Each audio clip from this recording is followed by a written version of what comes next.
А теперь произнесите, пожалуйста, согласный.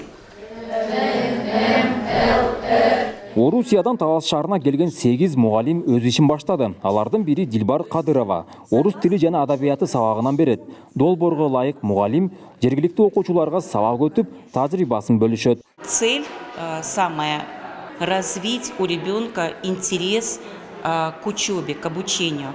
Биздин максат балдарды окууга кызыктыруу, аларды шыктандыруу. Айтайын дегеним, силердин окуучу балдарыңар мыкты экен, ар дайым учурашышат. Баары тартиптүү, сылык, мага абдан жакты. Бул бизди сүйүндүрөт. Мугалимдер да бизди жылуу кабыл алышты.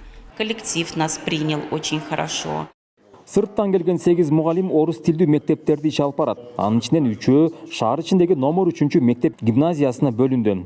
Бул аракет Таластагы билим берүүнү мындан да жакшыртаарына жергиликтүү мугалимдер чоң ишеним артат. Биздин коллективде 67 мугалим эмгектенсе, 3 мугалим келди Российская Федерациядан. Орус тил жана адабият мугалими, географ мугалим, анан башталгыч класстардын мугалими. Бул мугалимдерди биздин мугалимдер жакшы кабыл алып, методика алмашуу болуп атат.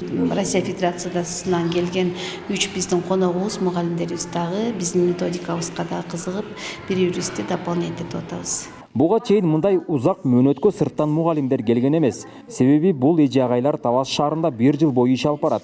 Чыгымдарын эки тарап камсыздайт. Bizde ушул химия, физика, математика, география сабактарында ушул кадрлар жетишпейт. Мурдагы орус мугалимдерибиз болсо пенсияга чыгып калды. Эми ушул боюнча дегенде ушул заявкалардын негизинде эл аралык гуманитардык долбоордун алкагында келип атат. Жергиликтүү бийлик, мисалы Талас шаарынын мэриясы булардын жатаканасы менен камсыз кылышат, жол кире проездин камсыз кылышат. Ал эми булардын айлыгы болсо ошо Россия Федерациясынан ошо мурда келген тарабынан ошол айлыгы төлөнөт да. Аталган долбоор эки өлкөнүн кызматташтык аркылуу ишке ашууда. Тараптардын бул аракети мектептеги билим берүүнү жакшыртууга багытталган.